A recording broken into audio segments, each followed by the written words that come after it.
Hello my dear students, कैसे हैं आप सभी। उम्मीद है आप अपने घर पर स्वस्थ होंगे और अच्छे से अपनी तैयारी को कर रहे होंगे। ठीक है, आज सबसे पहले आप लोग को आपके अपने YouTube परिवार आनंद एजुकेशन पॉइंट में हार्दिक स्वागत है।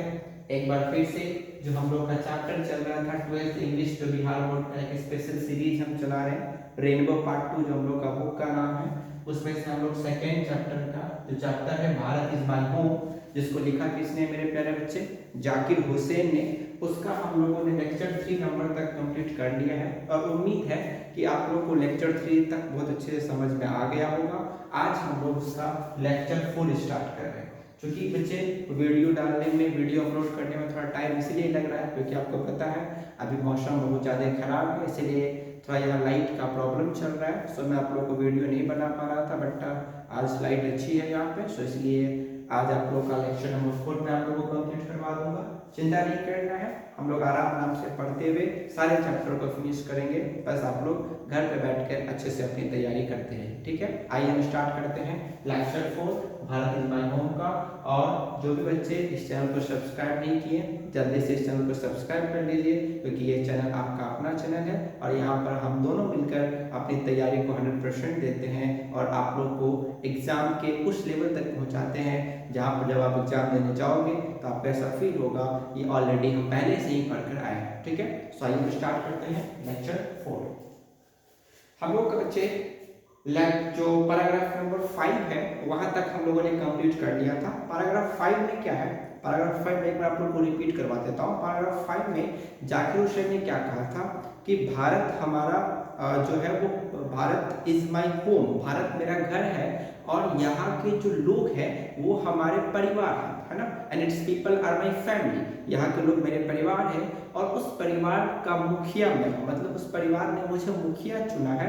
तो मुखिया होने के नाते मेरा यह कर्तव्य बनता है कि हम अपने परिवार को एक समृद्ध जीवन प्रदान करें, एक खुशी वाला जीवन प्रदान करें। और उसी के लिए मुझे इस हेड ऑफिस में यहाँ के लोगों ने चुना है कि मैं लोगों को एजुकेशन दे पाऊँ, शिक्षा दे पाऊँ, यहाँ के लोगों को समृद्ध जिंदगी दे पाऊँ, यहाँ के लोगों को खुशीपूर्ण जिंदगी दे पाऊँ, ताकि यहाँ पर समाज का हर व्यक्ति, चाहे वो किसी भी धर्म का हो, किसी भी जाति का हो, सब आराम से रह सके। उन्होंने कहा है कि मुझे इस देश का विकास तो करना है, लेकिन इसमें धर्म, जाति और जो रंग है इसका भेदभाव नहीं होना चाहिए। हर धर्म के लोग, हर जाति के लोग, हर वर्ण के लोग यहाँ पर रहकर अच्छा से अपना ज़िंदगी जी पाए, यही हमारा मकसद है। और शायद हमारे जो प्यारे भारतवासी हैं, हमारा जो प्यारा परिवार है, वो इसीलिए हमको इस मंच पर बिठाया है, इस बड़े ऑफिस में मुझे बिठाया है, ताकि हम हर प्रकार के लोगों को यहाँ से सहयोग कर सके। ठीक है, तो ये था हमारा लेक्चर नंबर 5,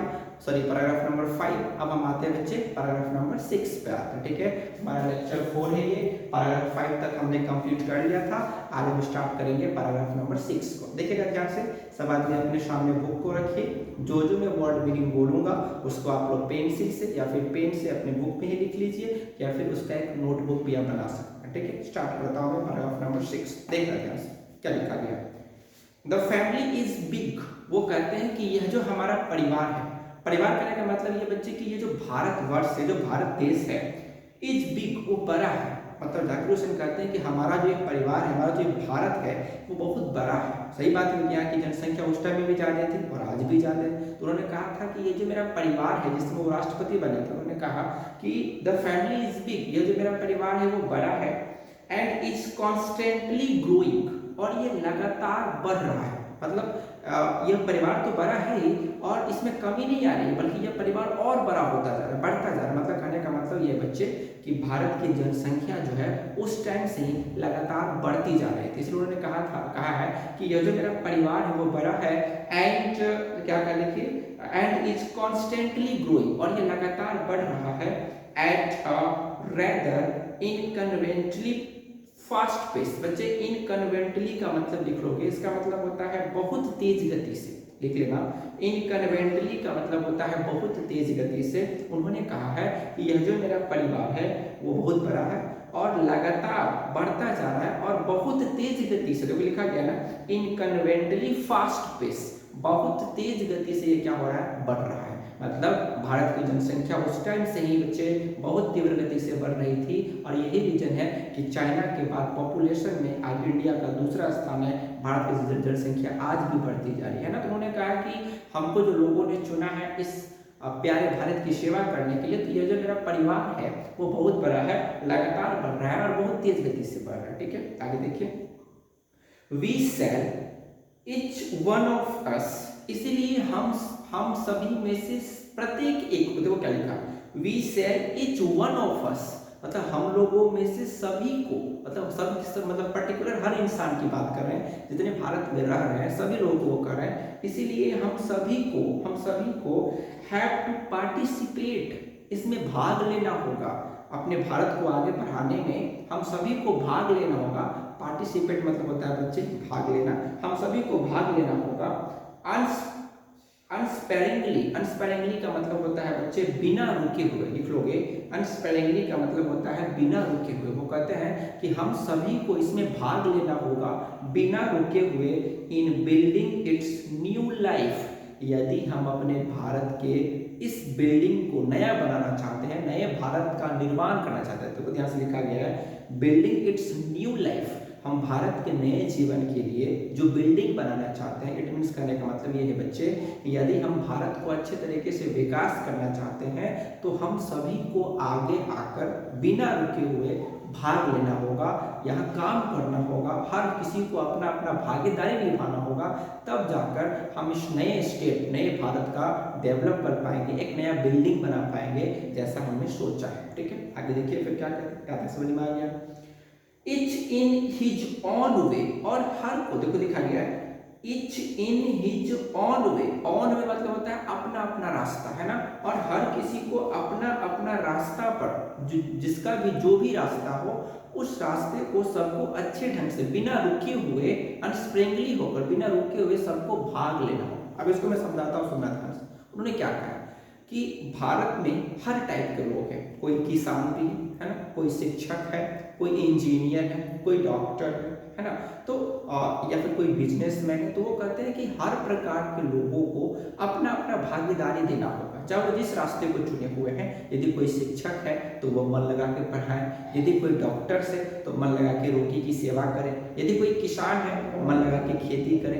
तो हर टाइप के लोगों को अपना अपना भागीदारी देना होगा, तब जाके वही बिना रुके हुए। ऐसा नहीं कि हम आराम कर रहे हैं, आराम करने का दिन नहीं है।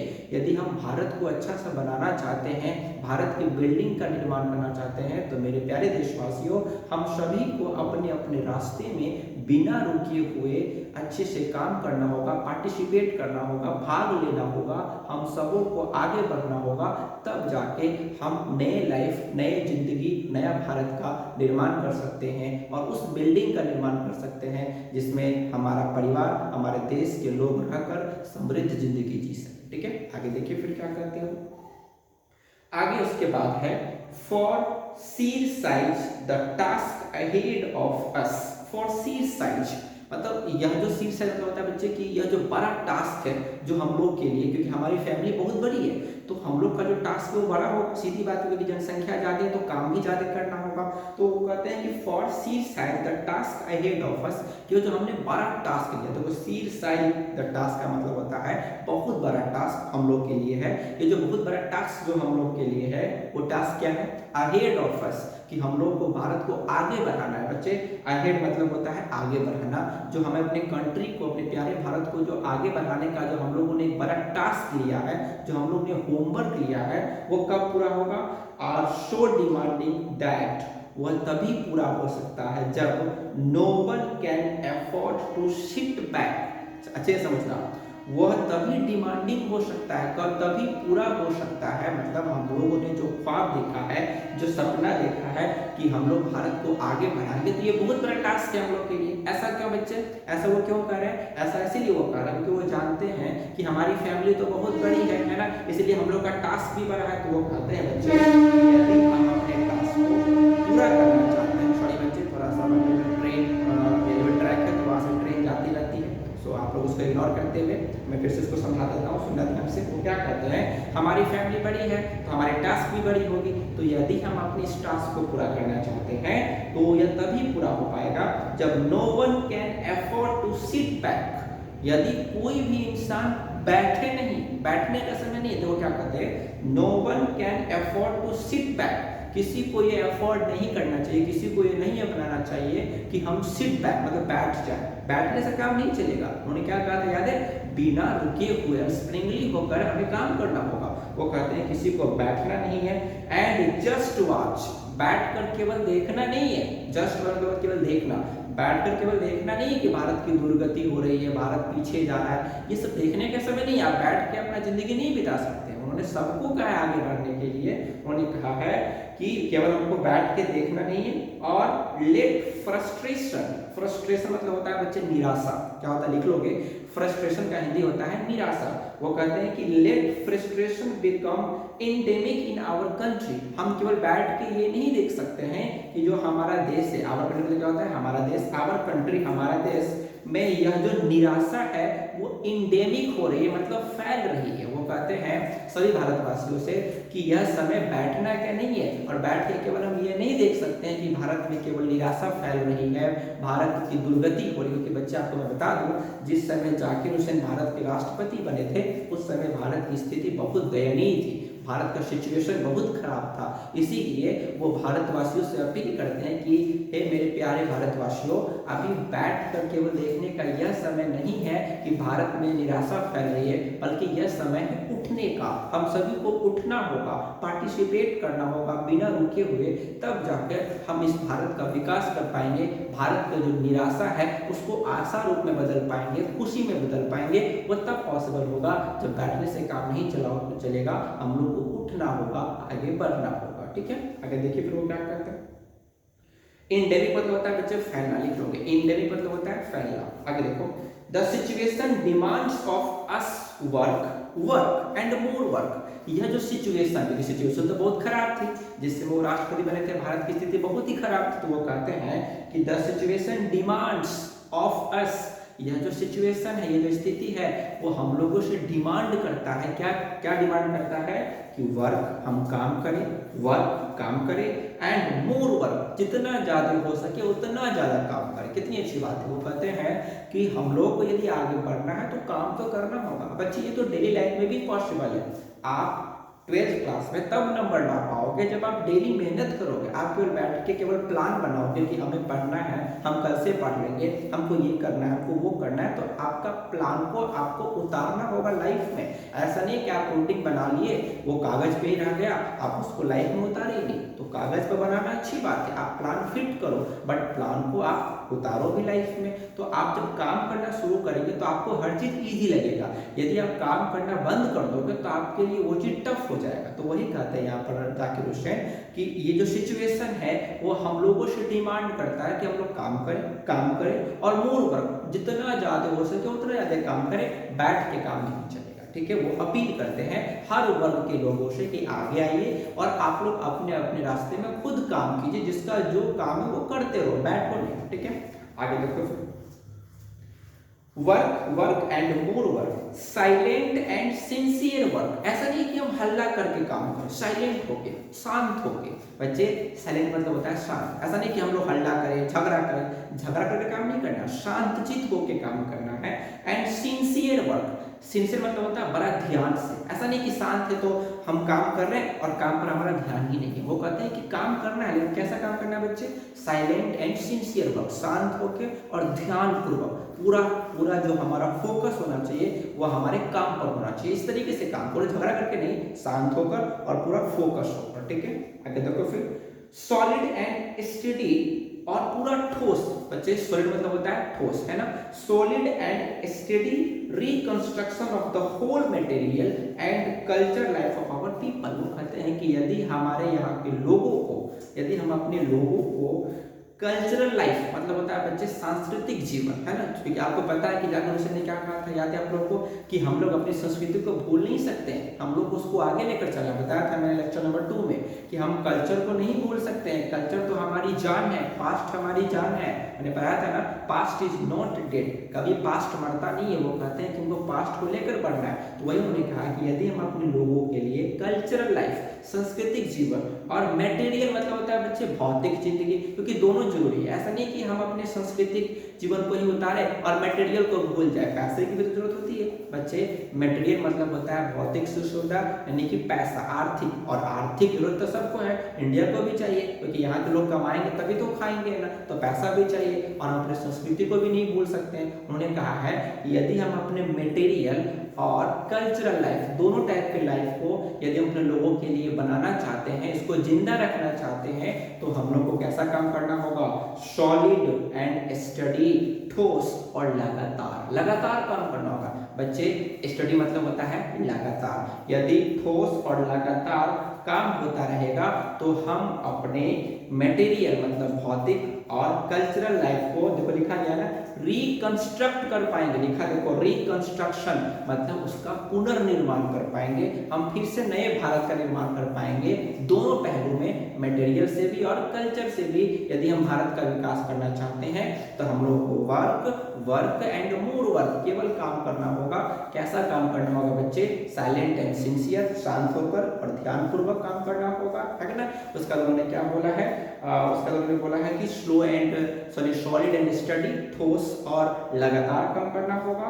और हम लोग यदि इस तरीके से दृढ़ता पूर्वक होकर, शांतचित होकर, फोकस होकर अपने काम पर ध्यान देंगे तो हम कल्चरल लाइफ और मटेरियल लाइफ दोनों तरीके से हम अपने प्यारे भारत का पुनर्निर्माण कर पाएंगे। इसलिए हे मेरे प्यारे भारतवासियों, हम लोग को बैठकर अपनी भारत का निराशा नहीं देखना है, बल्कि काम करके आगे बढ़ाना है और इस भारत को खुशी जिंदगी देना है, आशा रूपी जिंदगी बनाना है और नए भारत का हमें निर्माण करना है। ठीक है, तो ये था आपका पैराग्राफ नंबर 6। मुझे पूरी उम्मीद है कि आप लोग को ये समझ में आ गया होगा। ठीक है बच्चे, अब हम आते हैं पैराग्राफ नंबर 7 पे। यदि आप लोग को वीडियो पसंद आ रही है, आप अपने दोस्तों में शेयर कीजिए, है कि नहीं, क्योंकि ताकि उनको भी इतना अच्छा लेक्चर मैं आप लोगों को समझाता हूँ कि यदि आप पूरे फोकस से ध्यान दोगे ना तो ऑब्जेक्टिव तो आप चुटकी में उड़ा दोगे, है ना। लेकिन उसके लिए हमें चैप्टर का गहरा नॉलेज होना चाहिए, इसलिए मैं एक एक वर्ड को क्लियर कर रहा हूँ, अपने लैंग्वेज में आपको समझा रहा हूँ ताकि आपको चैप्टर बहुत आसान लगे। ठीक है, अब हम आते हैं पैराग्राफ नंबर 7 पे। देखना क्या लिखा गया है। दिस वर्क, सॉरी फिर से ट्रेन आ रही है, ये आप लोगों को मेरे रूम से झेलना पड़ेगा मेरे प्यारे बच्चों, क्योंकि यहाँ पर बगल में रेलवे ट्रैक है, बराबर ट्रेन जाती है, तो इसकी आदत आप ही डाली, क्योंकि मैं तो ऑलरेडी यहाँ से डाला हूँ, इसकी आदत हमें समझ पड़ गई है, तो इसकी आदत आप लोगों को भी डालनी होगी, है ना। तो जितना हो सकता है मैं कोशिश करूँगा उस टाइम में बनाने का जब रेलवे ट्रेन नहीं जाती, बट मुझे क्या पता कब ट्रेन जाएगी, कभी भी चली जा सकती है हमारे। तो आप लोगों को उसको झेलना पड़ेगा थोड़ा सा, उसको आप इग्नोर कर देंगे। फिर से मैं जब आप लोग का आवाज़ क्लियर नहीं होगी तो मैं उसको दोबारा बोल दूंगा ताकि आप लोग को सारा कॉन्सेप्ट क्लियर हो जाए। ठीक है, आते हैं बच्चे हम लोग पैराग्राफ नंबर 7 में। क्या लिखा गया, दिस वर्क, यह जो काम है, एज आई सी इट, जैसा मैं देखता हूँ, क्योंकि उन्होंने कहा है काम करने के लिए, तो अब भारतवासी ने पूछा है कि कौन सा काम करें, मुझे बताइए आप कि हम लोग कौन सा काम करें। तो अब काम का डेफिनेशन बहुत ही अच्छा पैराग्राफ है, उसमें उन्होंने बताया कि काम क्या होता है। डॉक्टर जाकिर हुसैन ने बताया कि व्हाट इज वर्क, काम क्या है। देखो ध्यान से, दिस वर्क, यह जो काम है, एज आई सी इट, जैसा मैं देखता हूँ, है ना, जैसा मैं देखता हूँ कि काम क्या है, तो उन्होंने काम के बारे में बोला है कि has to aspect, has to aspect. बच्चे एस्पेक्ट मतलब होता है पहलू, उन्होंने कहा है कि काम के दो पहलू होते हैं, जैसा मैं देखता हूँ, मेरी नजरों में काम के दो पहलू होते हैं। कौन कौन, तो उन्होंने कहा, एक उन्होंने बताया है कि वर्क्स ऑन वन सेल्फ, खुद के लिए काम करना, सुनना ध्यान से, बहुत अच्छा पैराग्राफ है। वर्क ऑन वन सेल्फ, खुद के लिए काम करना, and work for the society around, समाज के लिए काम करना। फिर सुनो, वो कहते हैं एज ए सीट, जैसा मैं देखता हूँ, जैसा मैं सोचता हूँ, मेरे अकॉर्डिंग काम के दो पहलू, काम दो प्रकार के हैं, खुद के लिए काम करना, work on one self, and work for society, समाज के लिए काम करना। काम दो टाइप का, कौन कौन, ऑब्जेक्टिव पूछेगा, कौन कौन, खुद के लिए काम करना और दूसरा क्या, पूरे समाज के लिए काम करना। वेरी गुड, आगे देखो फिर क्या कहते हो, they are mutually fruitful aspect of work. Mutually मतलब होता है बच्चे पारस्परिक, पारस्परिक एक दूसरे का, है ना। जैसे कि नहीं होता म्यूचुअली फ्रेंड, है ना, जो उसका भी फ्रेंड और आपका भी फ्रेंड, उसको नहीं बोलते म्यूचुअली फ्रेंड, मतलब पारस्परिक। अब सुनो ध्यान से, they are mutually fruitful aspect of work. वो कहते हैं कि यह जो दो वर्क है, कौन कौन मैंने बोला, एक बार मेरे साथ बोलिए, खुद के लिए काम करना, समाज के लिए काम करना। वो कहते हैं कि ये जो दोनों वर्क हैं, ये दोनों एक दूसरे से पारस्परिक संबंधित रखते हैं, दोनों एक दूसरे के बिना नहीं रह सकते हैं। कैसे, आगे उन्होंने डिफाइन किया है, अभी बस ये समझिए। वो कहते हैं कि खुद के लिए काम करना, समाज के लिए काम करना, दोनों एक दूसरे से म्यूचुअली फ्रूटफुल, देखो क्या लिखा गया है, म्यूचुअली फ्रूटफुल एस्पेक्ट। फ्रूटफुल मतलब होता है बहुत ही अच्छा, बहुत ही अच्छा, मतलब ये पारस्परिक और बहुत ही अच्छा पहलू है। ये जो दो पहलू है वो एक दूसरे से रिलेटेड है। कैसे, आगे समझते हैं फिर। द वर्क, अब वो समझाते हैं कि वर्क ऑन वन सेल्फ का मतलब क्या होता है, खुद के लिए काम करना, इसका मतलब क्या, वो समझाते हैं, आगे समझना ध्यान से। The work on one self, खुद के लिए काम करना, टू फॉलो, वो फॉलो करवाते हैं। यदि हम खुद के लिए काम करते हैं तो हम फॉलो करते हैं, किसका फॉलो करते हैं भाई, आगे देखो। द अर्ज, बच्चे अर्ज मतलब लिख लोगे, अर्ज मतलब होता है प्रेरणा, प्रेरणा लिख लोगे, प्रेरणा। तो उन्होंने कहा कि यदि हम खुद के लिए काम करते हैं तो हम फॉलो करते हैं प्रेरणा को। भाई कौन सी प्रेरणा को, आगे देखो। टुवर्ड्स मोरल डेवलपमेंट, ऐसी प्रेरणा जो हम लोगों को मतलब ऐसा हम कह सकते हैं कि यह हमें फॉलो करवाती है, हमको प्रेरित करती है, किस तरफ, किस तरफ, कि हमारा मोरल डेवलपमेंट, बच्चे नैतिक विकास। आप मेरी बात सुनो ध्यान से, यदि हम खुद के लिए काम करते हैं तो इसका मतलब है बच्चे कि हमारे अंदर मोरल डेवलपमेंट मतलब नैतिक विकास होता है, सीधी बात है। क्योंकि उन्होंने देखो दो बात की, उन्होंने क्या कहा है कि पहले खुद के लिए काम करना और फिर समाज के लिए। और सही बात है कि यदि बच्चे हम पहले खुद ही अच्छे नहीं बनेंगे तो फिर समाज के लिए हम अच्छे क्या बन पाएंगे, फिर समाज का निर्माण हम अच्छा कैसे कर पाएंगे। समाज यदि अच्छा बनाना है तो उसके प्रत्येक व्यक्ति को पहले अच्छा बनना होगा, ये बात आपको ही पता है। तो यदि पहले हम अच्छा बनेंगे तभी तो समाज को अच्छा बना पाएंगे। तो उन्होंने कहा है कि खुद के लिए काम करने का मतलब होता है कि वो हमें प्रेरित करता है किसकी तरफ बच्चे, टुवर्ड्स मोरल डेवलपमेंट, मतलब नैतिक विचार की ओर। अच्छा नैतिक विचार क्या होता है,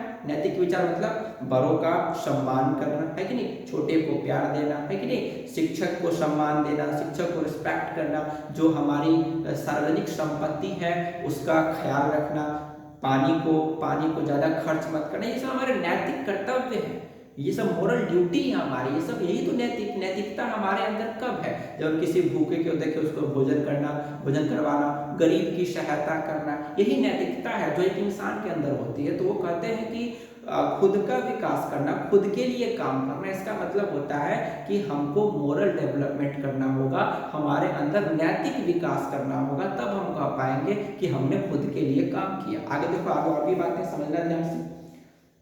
moral development as a free person, एकदम फ्री पर्सन के, ऐसा नहीं कि तुम टेंशन ले लो, तुम खुद के लिए काम करो, मतलब फ्री होकर, फ्री पर्सन की तरह स्वतंत्र होकर बिना टेंशन लिए हुए तुम अपने अंदर किसका विकास करो बच्चे, मोरल डेवलपमेंट का, मतलब नैतिक विकास करो। और and under self imposed discipline, और यदि तुम खुद के लिए काम करोगे बच्चे, तुम्हारे अंदर नैतिक का विकास हो जाएगा, तो ऑलरेडी तुम्हारे अंदर किसका विकास हो जाएगा, देखो क्या लिखा गया है, and under self imposed discipline, यदि तुम्हारे अंदर नैतिक का विकास हो गया बच्चे, तो तुम्हारे अंदर खुद ब खुद, सेल्फ मतलब खुद ब खुद किसका विकास हो जाएगा बच्चे, डिसिप्लिन का, अनुशासन का। सही बात है। मान लीजिए आपने नैतिक गुण सीख लिया कि आपको शिक्षक को सम्मान करना है, गरीब को सहायता करना है, अपने से बड़ों को सम्मान करना है, तो आपके अंदर डिसिप्लिन है, तभी तो वो कर पा रहे हैं ना। मतलब बच्चे moral development is equal to discipline. यदि आपके अंदर नैतिक विकास हो गया, इट मीन्स आपके अंदर डिसिप्लिन आ गई। तो उन्होंने क्या कहा है कि यदि हम खुद के लिए काम करना है तो इसका मतलब ये होता है कि फ्री पर्सन होकर बिना टेंशन लिए हुए हम लोग को डेवलप करना होगा अपने अंदर किसका, नैतिकता वाले गुण का, मतलब नैतिक विकास करना होगा। और यदि बच्चे हमारे अंदर नैतिक विकास हो गया, इसका सीधा मतलब है कि हमारे अंदर खुद ब खुद क्या डेवलप हो गया बच्चे, अनुशासन, डिसिप्लिन, हमारे अंदर खुद ब खुद हो गया, और यदि हमारे अंदर डिसिप्लिन आ गया, हमारे अंदर नैतिक विकास हो गया, तब हम समझेंगे कि हमने खुद के लिए काम किया। क्योंकि मुझे पता है कि यदि हम समाज का विकास करना चाहते हैं तो सबसे पहले हमें खुद अच्छा बनना होगा, और खुद अच्छा हम तब बनेंगे जब हमारे अंदर नैतिक विचार अच्छा होगा, जब हमारे अंदर डिसिप्लिन होगा, तभी हम अपने समाज का अच्छे से विकास कर पाएंगे। ठीक है, आगे देखो उन्होंने क्या कहा फिर, which alone can render that development possible. यदि हमारे अंदर डिसिप्लिन आ गया, हमारे अंदर नैतिक विकास हो गया, तब क्या होगा, विच अलोन, तो वही हम अकेला होकर, क्योंकि उन्होंने क्या कहा कि पहले खुद का विकास करना होगा, सबको अलग अलग खुद का विकास करना होगा। तो वही वो कह रहे हैं कि यदि हमारे अंदर डिसिप्लिन इम्पोज्ड हो गया, हमारे अंदर डिसिप्लिन आ गया, हमारे अंदर नैतिक विकास हो गया, तो वो क्या करेगा, विच अलोन कैन रेंडर। बच्चे रेंडर मतलब होता है देना, देना, तो वो हमको क्या देगा, डेवलपमेंट पॉसिबल, मतलब तभी हमको वो विकास दे पाएगा, तभी हम खुद का विकास कर पाएंगे। यदि हमारे अंदर नैतिक विचार नहीं आया, हमारे अंदर डिसिप्लिन नहीं आया, तब हम कभी नहीं कर सकते कि हमारा विकास हुआ। क्योंकि हमारा विकास तभी हो सकता है जब हमारे अंदर डिसिप्लिन होगा, हमारे अंदर नैतिक विचार होगा। कोई दिक्कत है? उन्होंने क्या कहा है कि खुद के लिए काम करने का मतलब ये है बच्चे कि हमें अपने अंदर नैतिक विकास करना होगा, हमें अपने अंदर डिसिप्लिन डालना होगा, तब जाकर हम ये कह सकते हैं कि पर्टिकुलरली हमारा डेवलपमेंट हुआ, हमारा विकास हुआ। यदि बच्चे हमारा विकास हो पाएगा तभी तो समाज का विकास कर पाएंगे। ठीक है, आगे समझ लो ने फिर क्या कहा, बहुत अच्छी बात, it's and product is a free moral personality. It's and product, अच्छा एंड प्रोडक्ट समझते क्या होता है, एंड प्रोडक्ट मतलब होता है बच्चा इसका अंतिम फल, अंतिम फल।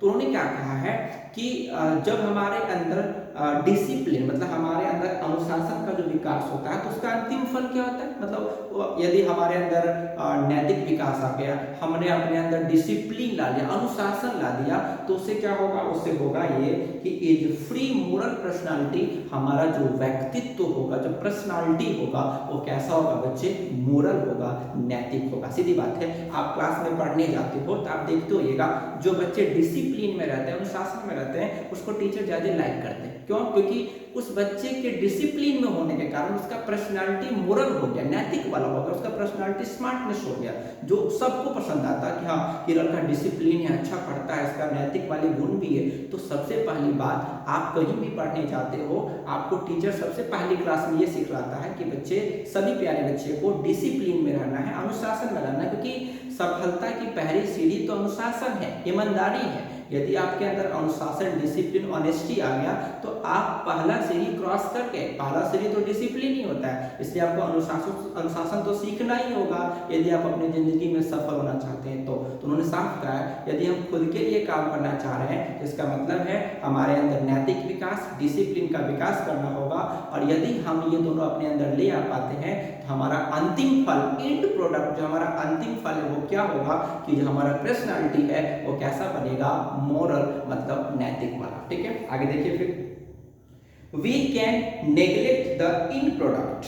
देखो उन्होंने क्या कहा, बहुत अच्छा लगा, सुना ध्यान से, वी कैन नेग्लेक्ट, यदि हम नेग्लेक्ट करते हैं, नजरअंदाज कर देते हैं, किसको भाई, किसको, द एंड प्रोडक्ट। मैंने अभी बोला ना, इन प्रोडक्ट क्या होता है, डिसिप्लिन। देखो इस चैप्टर में इन प्रोडक्ट मतलब होता है डिसिप्लिन। उन्होंने कहा है कि यदि हम अपने इंड प्रोडक्ट को नेग्लेक्ट कर देते हैं, मतलब अनुशासन को नजरअंदाज कर देते हैं, अनुशासन क्या कुछ भी नहीं, बेकार है। यदि हमारे अंदर जो नैतिक विकास है उसको हम लोग नेग्लेक्ट कर देते हैं, नजरअंदाज कर देते हैं, तो क्या होगा बच्चे, देखो उन्होंने क्या लिखा है, ओनली एट आवर पेरिल। बच्चे पेरिल मतलब होता है खतरा, लिख लोगे, डेंजर। पेरिल मतलब क्या होता है बच्चे, खतरा, डेंजर। अब सुनो लोग क्या कहते हैं कि we can neglect end product, यदि हम अपने अंतिम फल को, जो अनुशासन है, जो हमारे अंदर नैतिक विकास है, यदि हम इसको नेग्लेक्ट करते हैं, नजरअंदाज करते हैं, तो यह हमारे लिए क्या होगा बच्चे, ये हमारे लिए खतरा बन जाएगा। फिर हमारे सर पर खतरा मंडराने लगेगा। क्यों? क्योंकि जिस इंसान के अंदर डिसिप्लिन ना हो, जिस इंसान के अंदर नैतिक विचार ना हो, फिर वो इंसान कभी भी लाइफ में सक्सेस नहीं कर सकता है। मतलब उस इंसान पर हमेशा खतरा मंडराता रहेगा। ठीक है, आगे देखिए फिर उन्होंने क्या कहा, this in product can not sustain. सुनो ध्यान से, यह जो अंतिम फल है, जो अनुशासन है, cannot sustain itself। एक वर्ड है बच्चे सस्टेन। सस्टेन मतलब होता है बच्चे जिंदा रखना, लिख लोगे। सस्टेन मतलब क्या होता है बच्चे, जिंदा रखना। तो वो कहते हैं कि यदि इन प्रोडक्ट को हमने जिंदा नहीं रखा, मतलब क्या, यदि हमने अनुशासन को नहीं अपनाया, इसको जिंदा नहीं रखा, कहने का मतलब ये बच्चे, यदि हम अपने लाइफ में अनुशासन को नहीं लाए, डिसिप्लिन को नहीं लाए, नैतिक विचार को नहीं लाए, तो क्या होगा, विदाउट सीकिंग एंड एक्सरसाइजिंग। बच्चे एक वर्ड है सीकिंग। सीकिंग मतलब होता है अनुसरण करना। मतलब नहीं होता कि किसी के लाइफ में हम आइडियल मानकर उनकी बातों को मानते हैं, तो अनुसरण करना वही होता है, लिख लोगे। सीकिंग मतलब होता है अनुसरण करना, और एक्सरसाइजिंग मतलब होता है अभ्यास करना, लिख लोगे। सीकिंग मतलब क्या होता है बच्चे, अनुसरण करना, मतलब किसी की बात को मानना, और एक्सरसाइज मतलब क्या होता है बच्चे, अभ्यास करना। अब मेरी बात सुनो, this end product can not sustain. यदि हम इस इंड प्रोडक्ट को, डिसिप्लिन को, नैतिक विचार को जिंदा नहीं रख पाए, तो क्या होगा कि विदाउट सीकिंग एंड एक्सरसाइजिंग, बिना अनुसरण किए और बिना अभ्यास किए, वो कहते हैं कि अनुशासन तो एक दिन में नहीं आएगी। अनुशासन के लिए तो आपको अभ्यास करना होगा, अपना रूटीन चेंज करना होगा, अपना व्यवहार बदलना होगा, है कि नहीं, तभी तो हमारे अंदर अनुशासन आएगा ना। मान लो एक लड़का बहुत मतलब अनडिसिप्लिन है, तो उसके अंदर हम लोग एक दिन में डिसिप्लिन नहीं ला सकते। उसके लिए हम लोग उसको अभ्यास करवाना होगा, किसी अच्छे जो भी इंसान है उसको एग्जाम्पल देना होगा, उसका अनुसरण करवाना होगा, है ना, उसका व्यवहार में परिवर्तन लाना होगा, तब जाके उसका डिसिप्लिन का विकास होगा। तो वो कहते हैं कि डिसिप्लिन को यदि हमने जिंदा नहीं रखा, या फिर हम अपने अंदर डिसिप्लिन का अनुसरण नहीं करवा पाए, या फिर उसका अभ्यास नहीं करवा पाए, इट मीन्स कहने का मतलब ये मेरे प्यारे बच्चों कि यदि हमने अपने अंदर डिसिप्लिन डेवलप नहीं किया, तो क्या होगा बच्चे, देखो वो क्या लिखता है कि टू ब्रिंग आउट, बच्चे ब्रिंग आउट मतलब लिख लोगे काम संपन्न करना। ब्रिंग आउट का मतलब होता है काम को संपन्न करना। तो वो कहते हैं कि यदि इस इंड प्रोडक्ट को, डिसिप्लिन को, नैतिक विचार को हमने जिंदा नहीं रखा, या फिर उसका अनुसरण नहीं किया, या फिर उसका अभ्यास नहीं किया, तो क्या होगा कि bring out the approximation. Approximation मतलब होता है, इसका हिंदी होता है बच्चे नजदीक लाना, लिख लोगे। एप्रोक्सीमेशन मतलब होता है नजदीक लाना। तो जो एप्रोक्सीमेशन है, नजदीक लाना, किसको नजदीक लाना, ऑफ द सोसाइटी, मतलब जो हम चाहते हैं कि समाज को हम नजदीक लाएं, या फिर जो हमने एक काम लिया है, काम संपन्न करना चाहते हैं। कौन सा काम संपन्न करना चाहते हैं मेरे प्यारे बच्चों, समाज को नजदीक लाने का जो काम संपन्न करना चाहते हैं, to which it is privileged to serve. Serve मतलब क्या होता है बच्चे, सेवा करना, लिख लोगे। और प्रिविलेज्ड का मतलब होता है विशेषाधिकार। तो जो हम लोगों ने विशेष अधिकार लिया है, जो यहाँ प्यारे सभी भारतवासियों ने एक विशेष अधिकार लिया है कि हम अपने समाज की सेवा करेंगे, समाज को नजदीक लाएंगे, लोगों के नजदीक लाएंगे। और जस्टर, बच्चे जस्टर मतलब होता है तुरंत, याद है आप लोगों को, गुड, बेटर, बेस्ट बनता है ना, उस तरीके से जस्ट, जस्टर कंपैरेटिव डिग्री है। जस्ट मतलब होता है तुरंत। यदि हम अपने समाज को तुरंत नजदीक लाना चाहते हैं, लोगों के नजदीक लाना चाहते हैं, उसकी सेवा करना चाहते हैं, and more graceful way of life, और अपने जीवन को बहुत ही सुख बनाना चाहते हैं। मोर ग्रेसफुल मतलब होता है बहुत ही समृद्ध बनाना चाहते हैं, बहुत ही सुंदर बनाना चाहते हैं। तो वह तब पॉसिबल होगा मेरे प्यारे बच्चों कि हम सभी भारतवासियों के अंदर सबसे पहले खुद का विकास करना होगा।